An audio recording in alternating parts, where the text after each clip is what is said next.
আসসালামু আলাইকুম। সমস্ত প্রশংসা আল্লাহ তাআলার জন্য। আমি বরাবরই বলে থাকি আমাদের যে কোকোপিট ব্লকগুলো রয়েছে এটাতে কোনো ফাইবার থাকে না। আমরা চালনি দিয়ে কিন্তু চালে নেই, এই যে এটি দেখতে পাচ্ছেন এর মধ্যে ফাইবার নাই।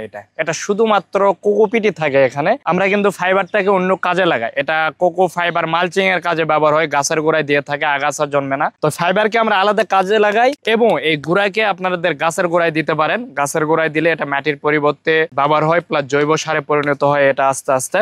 প্লাস বাজারে আমরা অনেক দেখছি নিম্নমানের, যেগুলোতে প্রচুর পরিমাণে আপনার ফাইবার মিক্স দিয়ে রাখতেছে।